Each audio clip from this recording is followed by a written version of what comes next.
Hello dear students, मैं Alok Kumar ALK आपका chemistry teacher. आज ये जेई मेट्स सेकंड टेस्ट का वीडियो है जिसमें हम एनालिसिस करेंगे सेकंड टेस्ट का। वीडियो का फ्लो कुछ ऐसा रहेगा। फिजिकल इनऑर्गेनिक वाला पार्ट मैं कवर करूंगा, ALK आलोक कुमार। उसके बाद फिर NS सर आएंगे, ऑर्गेनिक वाला पार्ट कवर करेंगे।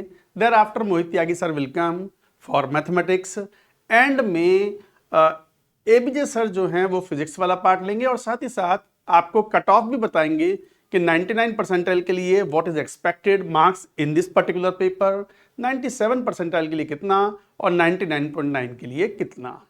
चलिए, मैं समय को ज़्यादा ना लेते हुए फिजिकल इनऑर्गेनिक वाला पार्ट यहाँ लेता हूँ। आपने ये पेपर अटेम्प्ट किया, केमिस्ट्री का पेपर रिलेटिवली पहले वाले से थोड़ा सा आसान रखा है। केमिस्ट्री वैसा थोड़ा आसान आता भी है जेई मेन में, फिर भी यहाँ जो क्वेश्चंस हैं, कौन से क्वेश्चंस तुरंत हो जाने चाहिए थे, कौन से क्वेश्चंस आपको सेकंड राउंड में रख सकते हो आप, अगर मान लो क्लिक नहीं कर रहा है या लग रहा है कि टाइम ज़्यादा लगेगा, वो हम यहाँ पर बात कर लेते हैं।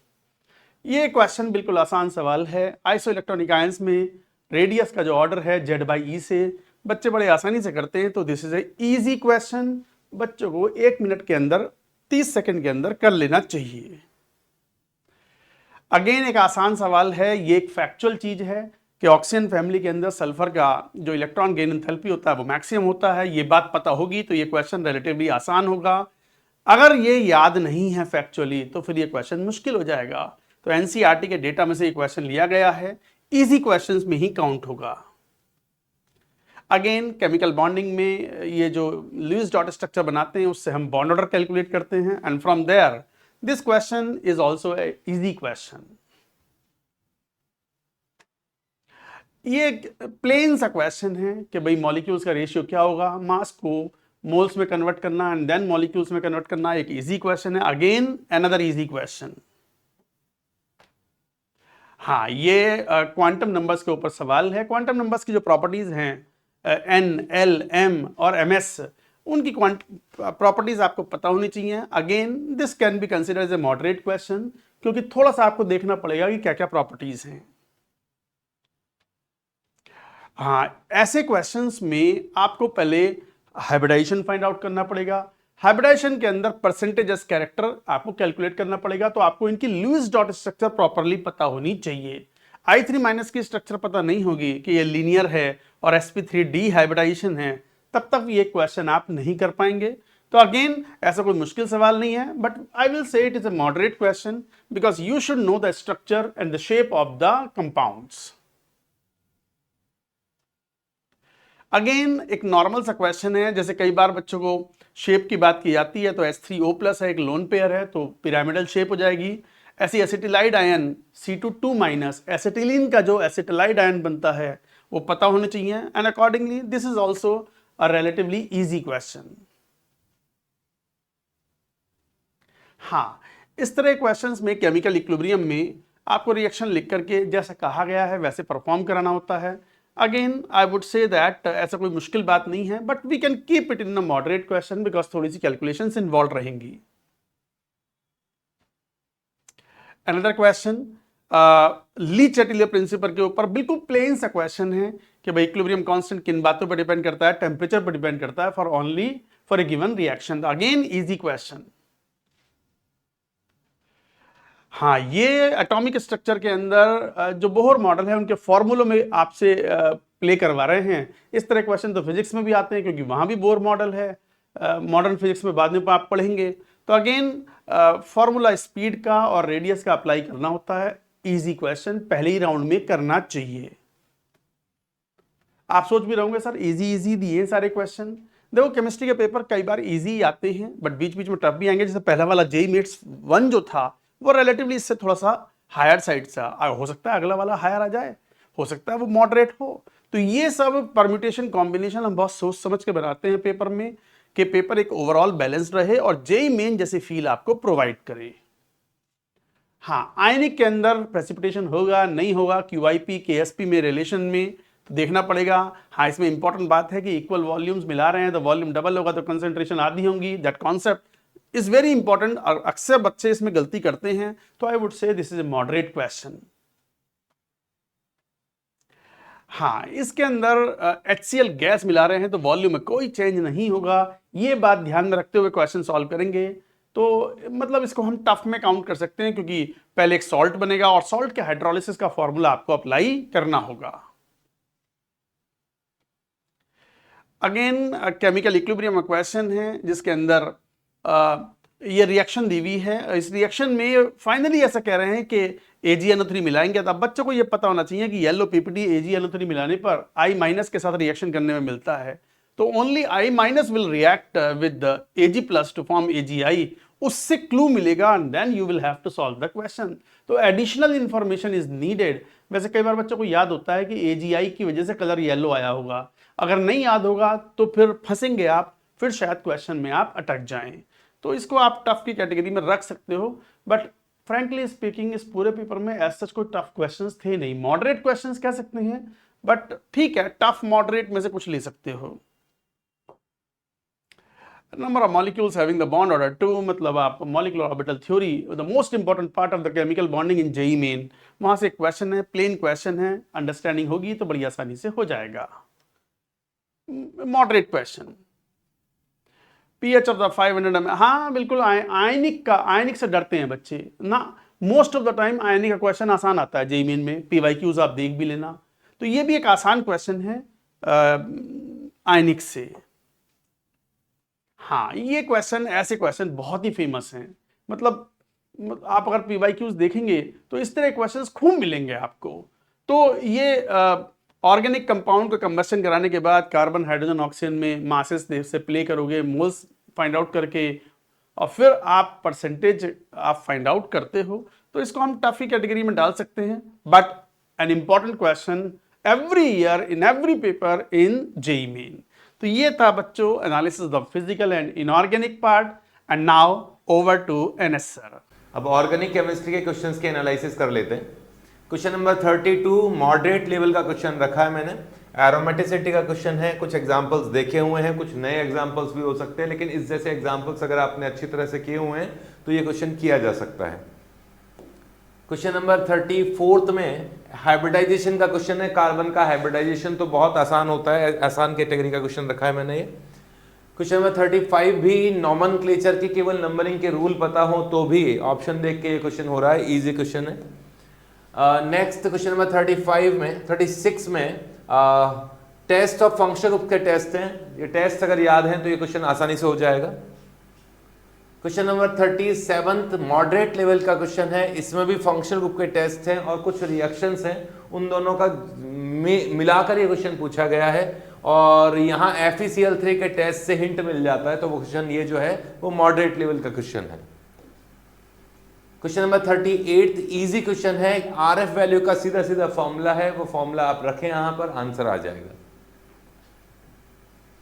क्वेश्चन नंबर 44 थोड़ा टफ लेवल का क्वेश्चन बोला है, हालांकि ये बहुत टफ नहीं है। इस तरह के कॉन्सेप्ट अगर आपने रेजोनेंस वाले कॉन्सेप्ट में पढ़े हुए हैं तो ये क्वेश्चन हो जाएगा। बेसिक रेजोनेंस के रूल्स याद रखने हैं तो ये क्वेश्चन हो जाएगा। थोड़ा टाइम जरूर लगेगा, लेंथी क्वेश्चन है, बहुत टफ नहीं बोला जा सकता इसको। क्वेश्चन नंबर 45 इजी लेवल का क्वेश्चन है। -i का ऑर्डर आप लोगों को पढ़ा रखा है, उसी में से क्वेश्चन बना के दिया है।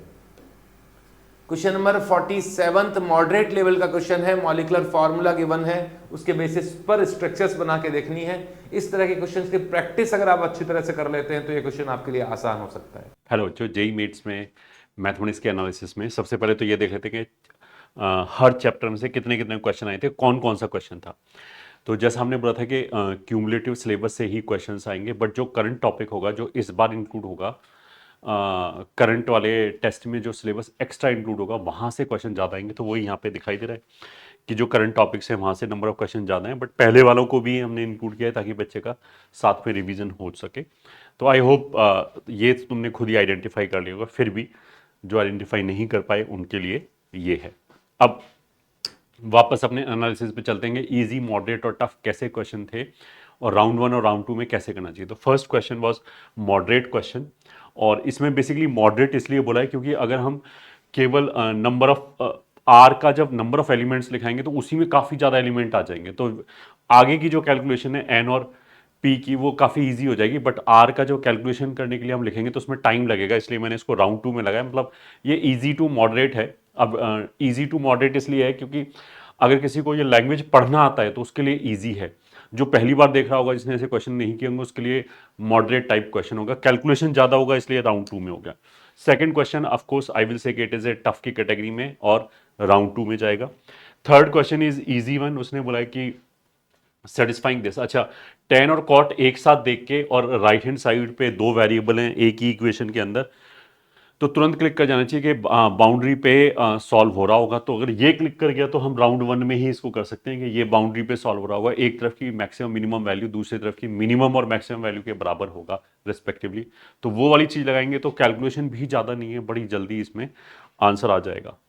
फिर again this is a medium question and we can do it in round 1। अगर ये ऑब्जर्वेशन है तो कैलकुलेशन काफ़ी फास्ट हो जाएगा, अदरवाइज इस क्वेश्चन में 5 to 6 मिनट लग जाएंगे।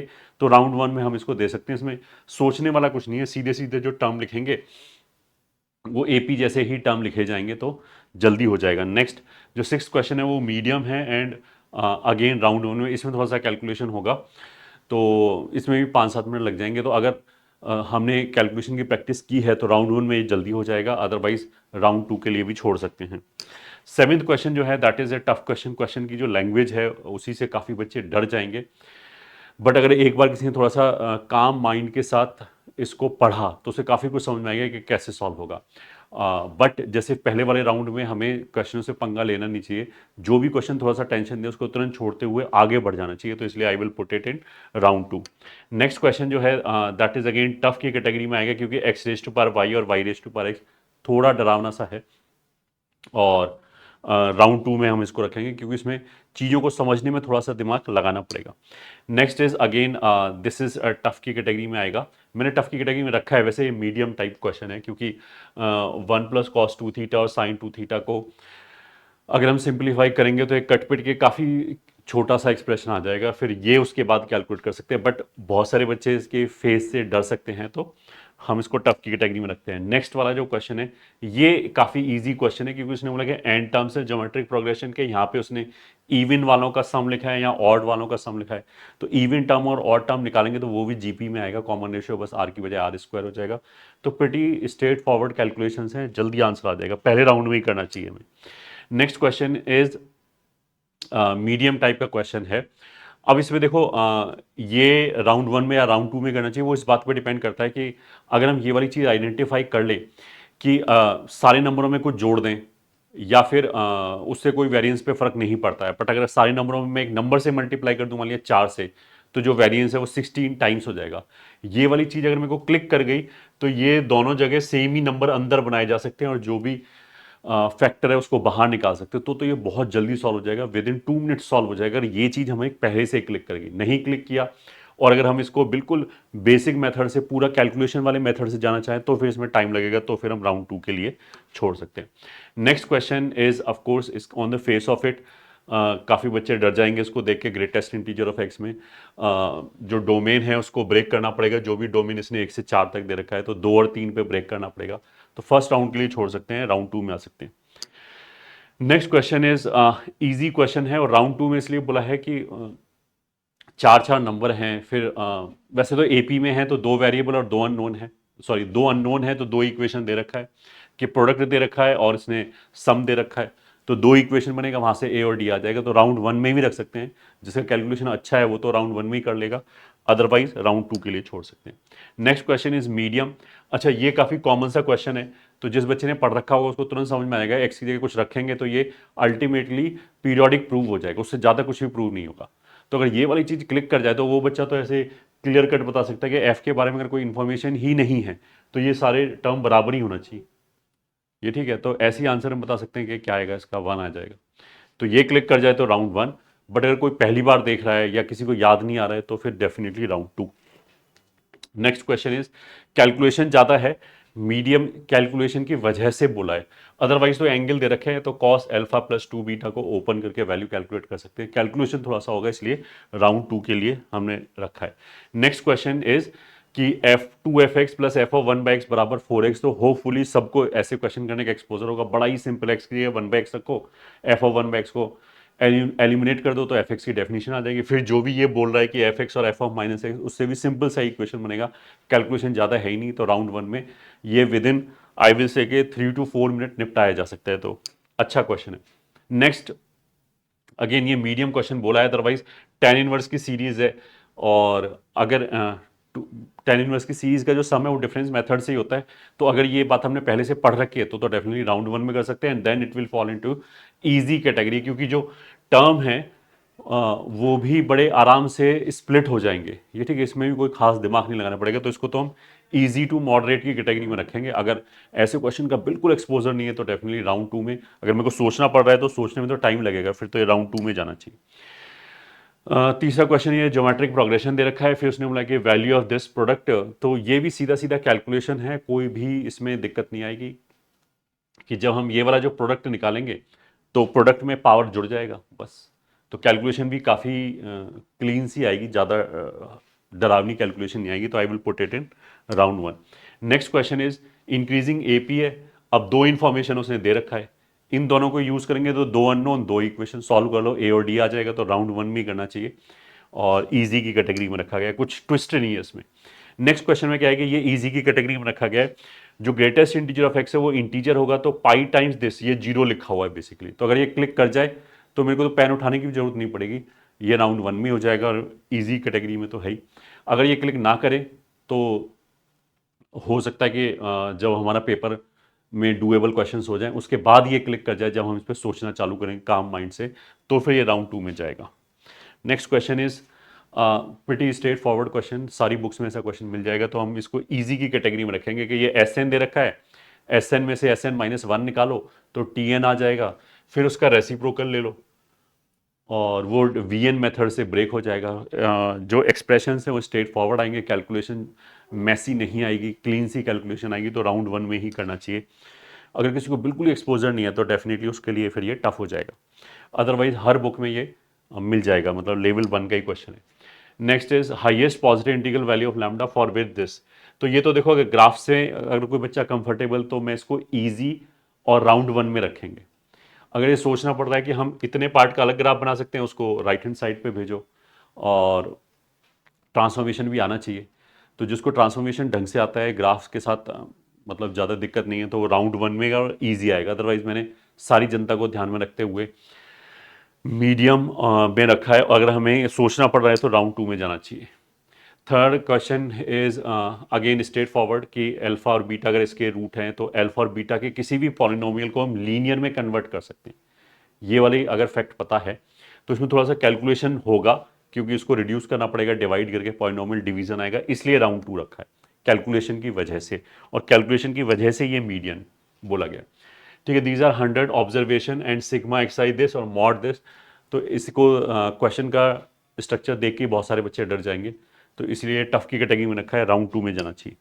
Next question is again N terms तक दे रखा है, और अर्थमेटिक प्रोग्रेशन बोल रखा है, एक इन्फॉर्मेशन दो इन्फॉर्मेशन, तो दो अननोन ए और डी हो गया, और दो इक्वेशंस हो गया। ये ठीक है, एन वैन का कोई पंगा ही नहीं है, तो ए और डी के लिए सॉल्व हो जाएगा। जब सॉल्व हो जाएगा तो यहाँ से के की वैल्यू निकल आएगी आराम से, इजी और राउंड वन में होना चाहिए। Next question, the organisation awarded this, तो सिंपली सेट थ्योरी का क्वेश्चन है, सेट अगर बनाओगे तो 1 मिनट में हो जाएगा, राउंड वन के अंदर ही होना चाहिए, एंड ईजी क्वेश्चन में कैटेगराइज करेंगे। तो ओवरऑल जो पेपर था उसमें ज़्यादा नंबर ऑफ टफ क्वेश्चंस नहीं थे। अगर मैं एग्जैक्टली डिटेल दूं तो इजी 10 थे और मॉडरेट 9 थे, और टफ जो क्वेश्चन है वो 6 थे। तो काफ़ी अच्छा स्कोरिंग किया जा सकता है जिस भी बच्चे ने प्रॉपर्ली रिवाइज किया हो। हर टेस्ट में आने से पहले आई विल से कि हमें नोट्स प्रॉपर्ली रिवाइज करके आना चाहिए, और इसको हमें सीरियसली एक्चुअल टेस्ट की तरह ही लेना चाहिए, अदरवाइज कोई फ़ायदा नहीं है, क्योंकि इसी लर्निंग से आप अपने स्कोर को इम्प्रूव कर सकते हैं। I hope you will be giving all the test of JEE mains all the very best. Hello बच्चों, फिजिक्स के पेपर का अगर हम देखें तो रेक्टिलिनियर प्रोजेक्टाइल और रिलेटिव ये हमने पिछले टेस्ट के अंदर भी पूछ रखे थे, इसलिए इनका वेटेज थोड़ा सा कम रखा। और हमने जियो के न्यूटन लॉज ऑफ मोशन के, फ्रिक्शन का और वर्क पावर सर्कुलर मोशन, ये चैप्टर लेटेस्ट ऐड किए थे, तो इनका वेटेज ज्यादा रखा। इनमें भी सबसे ज्यादा important topic of course geometrical optics था, तो उसका वेटेज थोड़ा सा रिलेटिवली इनने ज्यादा रखा।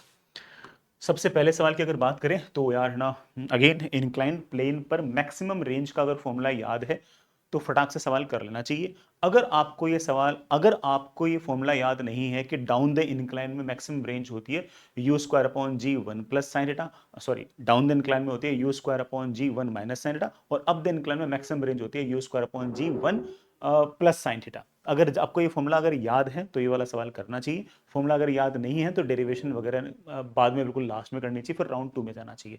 फॉर्मूला याद है तो राउंड 1, अदरवाइज राउंड 2। ठीक है, नेक्स्ट इज बिल्कुल बड़ा फोकल लेंथ का एकदम सिंपल फॉर्मूला बेस्ड सवाल है। बच्चे से गलती क्या हो सकती है, बस वो डायप्टर को बड़ा ऑफ कोर्स है ना जब कन्वर्ट कर रहा होगा तो हो सकता है कि मीटर को मीटर में रख दे, तो ये वाली गलती हो सकती है। बाकी बड़ा ऐसे कोई खास ऐसी दिक्कत है नहीं। ऑफ कोर्स इजी क्वेश्चन है, राउंड 1 का सवाल है। अगला सवाल अगेन बड़ा अच्छा सवाल है, मतलब सवाल तो आसान है, बस ऑप्शंस थोड़े से बेटर हैं। कंप्लीट वर्टिकल सर्कुलर मोशन के लिए हाइट कितनी होनी चाहिए, तो बड़ा ऑफ कोर्स हाइट जो है वो ऐसी होनी चाहिए कि यहाँ पर जो वेलोसिटी है वो √5 g हो जाए या उससे ज्यादा हो जाए। तो उसके लिए ये वाली जो हाइट आती है वो ऑफ कोर्स 5.2 r से बड़ी आनी चाहिए। अब बच्चा देखता है 5.2 r तो 2.5 r है, 2.5 r से ज्यादा तो पहला ऑप्शन है वो खड़ाक से 1 को टिक लगा देगा और आगे बढ़ जाएगा।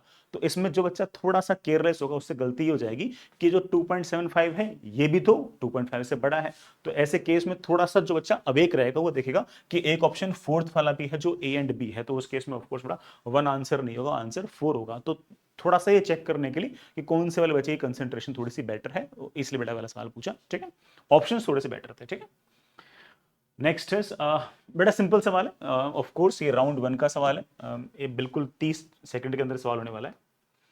अगला सवाल बड़ा सवाल ये भी अगेन अच्छा है, लेकिन ये सवाल राउंड 1 का सवाल है, बिल्कुल इजी सवाल है, और इस तरह का सवाल विद इन बड़ा 1.5 मिनट के आसपास ये वाला सवाल बनना चाहिए। ठीक है, 1.5 मिनट मान लो, मैक्स टू मैक्स बड़ा 2 मिनट मान लो ना।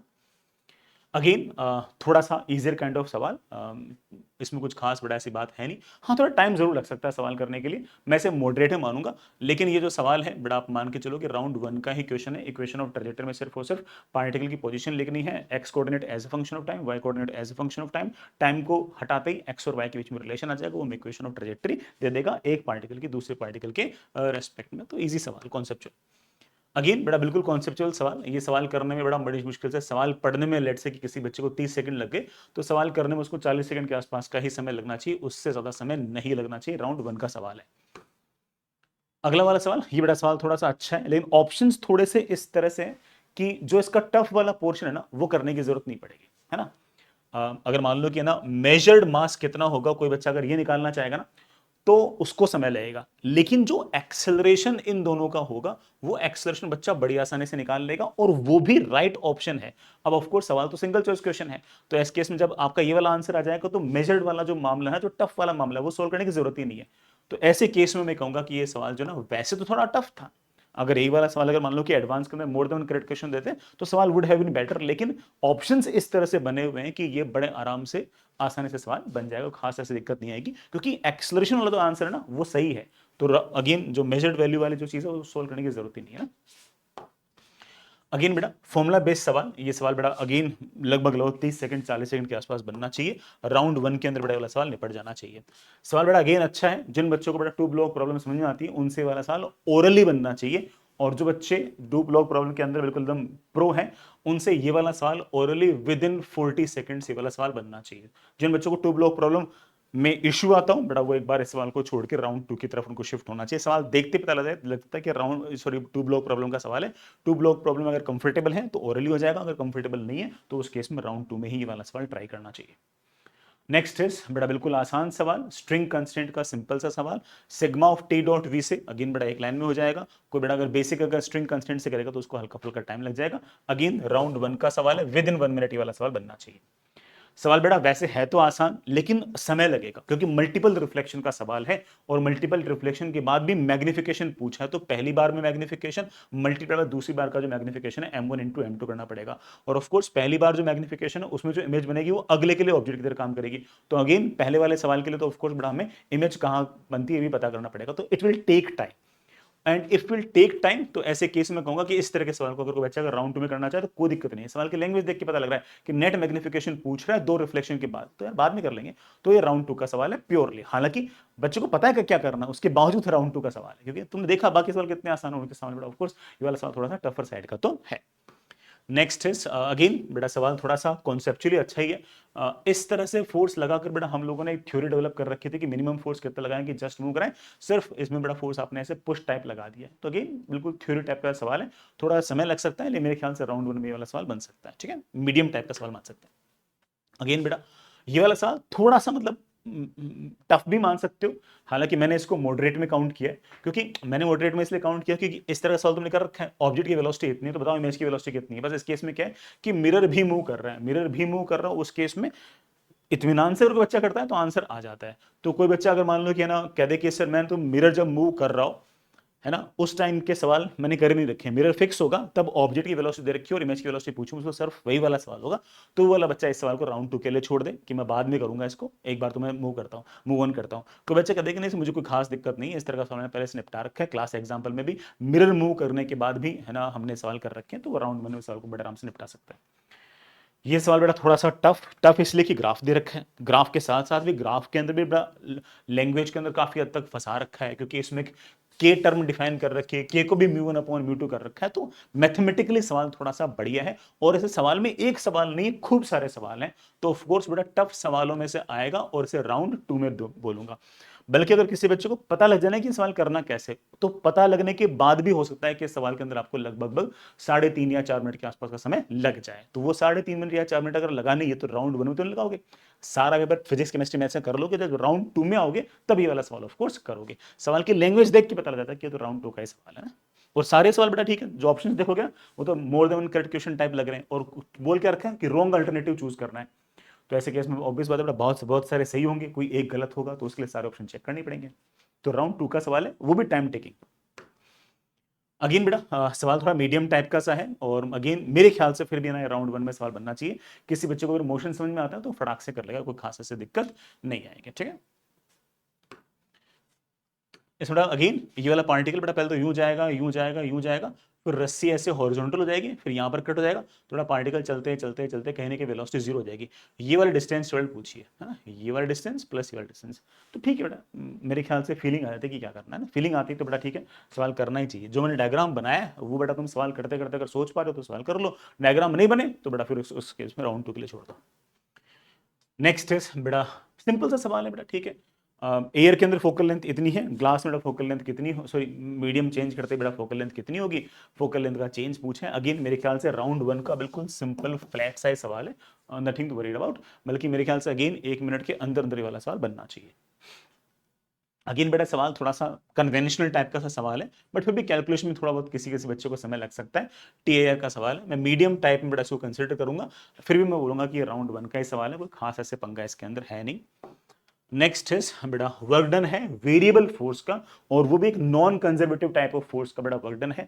सब बच्चों को प्रोसेस पता है कि एफ डॉट डी एस करना है, लेकिन एफ डॉट डी एस भी पूरे पाथ में बेटा पहले पी से क्यू, फिर क्यू से आर, फिर आर से एस और एस से पी, साफ साफ लिख रहा है क्लोज्ड पाथ के अंदर मुझे वर्क डन निकालना। तो ऑब्वियस बात है कि पहले इसकी इक्वेशन लिखनी पड़ेगी स्ट्रेट लाइन की, फिर इस स्ट्रेट लाइन की, फिर इस स्ट्रेट लाइन, फिर इस स्ट्रेट लाइन की। तो सवाल देख के पता लग रहा है कि यार अलग अलग इन पाथ्स के अलोंग मुझे वर्क डन निकालना वो वेरिएबल फोर्स का, तो ऑब्वियस बात है कि मुझे थोड़ा इत्मीनान से ही सवाल करना है, और इत्मीनान से अगर करना है तो राउंड 2 के लिए वाला सवाल है। इवन किसी बच्चे को पता है कि मुझे क्या करना है, तब भी हो सकता है कि बेटा उस बच्चे को इस सवाल को करने में लगभग 3 मिनट 4 मिनट, किसी बच्चे की कैलकुलेशन थोड़ी सी और स्लो तो 5 मिनट भी उसे लग सकते हैं। तो 5 मिनट अगर लग रहे तो राउंड 1 का सवाल तो नहीं है, सवाल आने के बावजूद ये राउंड 2 का सवाल है।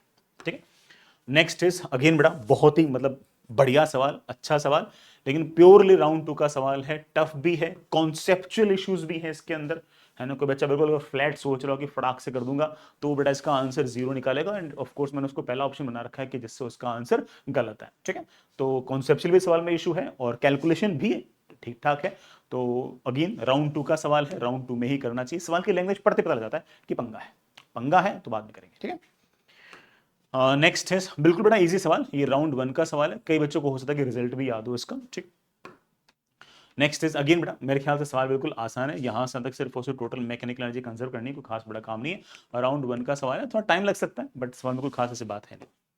नेक्स्ट इज बट अगेन सवाल को पढ़ने में समय लग सकता है, कैलकुलेशन करने में समय लग सकता है, लेकिन सवाल में कोई पेचीदगी नहीं है, कोई मतलब ऐसे यूं नहीं कि यार कोई out of the box thinking type मामला हो। तो ये प्योरली मुझे राउंड 1 का सवाल लग रहा है। हाँ, ये हो सकता है कि सवाल करते करते किसी किसी बच्चे की कैलकुलेशन अगर मान लो कमजोर हो तो 2.5-3 मिनट के आसपास उसे समय लग जाए, बाकी ऐसा मुझे कोई खास ऐसे इसमें डीमंस नजर नहीं आ रहे। अगेन बेटा सवाल जो है वो थोड़ा सा मतलब पहली बात तो जो लिखा हुआ है ना इसका डायग्राम बनाना वो टफ काम है। डायग्राम बनने के बाद ज्योमेट्री भी टफ है ना, क्योंकि इसमें कुछ कुछ ऐसा बोल रखा है कि जो इंसिडेंट रे है और जो इमरजेंट रे है वो दोनों टच होकर मिरर के सरफेस सॉरी उस स्फीयर के सर्कमफेरेंस को टच करती है। तो उसके बाद ज्योमेट्री भी लगती है और कुछ कुछ सर्कल की प्रॉपर्टीज भी लगती हैं, ऐसी सर्कल की प्रॉपर्टीज जो हम लोगों ने हो सकता है कि ना पहले 9th-10th क्लास वगैरह में पढ़ी हो। तो सवाल का डायग्राम बनाने में भी समय लगेगा, उसके बाद ज्योमेट्री में भी टाइम लगेगा, और हो सकता है कि किसी किसी बच्चे को ज्योमेट्री क्लिक ना करे, और वो कोई बहुत अच्छा बच्चा भी हो सकता है जिसको बहुत बढ़िया फिजिक्स आती हो कि यार मेरे को तो बढ़िया फिजिक्स आती है, मैं तो फोड़ू हूं, लेकिन उसको ज्योमेट्री क्लिक ना करे, बिल्कुल हो सकता है ऐसा। तो ये प्योरली राउंड 2 का सवाल है, और खास तौर से किसी बच्चे को अगर ज्योमेट्री क्लिक नहीं की तो उसे पूरी की पूरी फिजिक्स आने के बावजूद, सारे के सारे इसके अलावा 24 सवाल सही होने के बावजूद, हो सकता है कि ये वाला सवाल उससे गलत हो जाए। इसलिए नहीं कि उसे फिजिक्स नहीं आती, इसलिए कि उसे ज्योमेट्री नहीं आती इस सवाल की, या फिर ज्योमेट्री आती तो है, बस इस बार उससे ये ज्योमेट्री क्लिक नहीं हुई। इट मे हैपन, ठीक है। तो कोई बुरी बात नहीं है किसी को ज्योमेट्री क्लिक नहीं की। हालांकि इसमें ज्योमेट्री का जो कॉन्सेप्ट लग रहा है वो सिर्फ और सिर्फ ये लग रहा है कि कोई आर्क है तो वो सेंटर पर कितना एंगल सब्सटेंड करेगा और सर्कमफेरेंस पर कितना एंगल सब्सटेंड करेगा, इसका रेशियो ऑफ कोर्स 2:1 होता है। ये वाले ज्योमेट्री है, कोई खास बड़ा काम नहीं, बट कई बार क्लिक नहीं करता, तो किसी को क्लिक नहीं कर रहा तो दिल पे नहीं लेना है, ये सवाल था ही बड़ा ऐसा, ठीक है। नेक्स्ट है बट अगेन सिंपल सा सवाल, कोई खास ऐसी बात नहीं, राउंड 1 के अंदर ही आपसे सवाल बनना चाहिए। बेटा केमिस्ट्री में 13 सवाल इजी, 10 मॉडरेट, 2 टफ। मैथ्स में 10 सवाल इजी, 9 मॉडरेट और बेटा 6 टफ। फिजिक्स में 10 सवाल इजी, बेटा 12 सवाल मॉडरेट और 5 टफ। जो टफ थे उसमें से मोस्टली सवाल, शायद 3 सवाल मेरे ख्याल से बेटा ज्योमेट्रिकल ऑप्टिक्स के थे। It was not by chance, it was by design कि मैंने टफर सवाल ऑप्टिक्स के दिए, because I know it very well कि जेई वाले ऑप्टिक्स के सवाल थोड़े से बेटर पूछते ही हैं।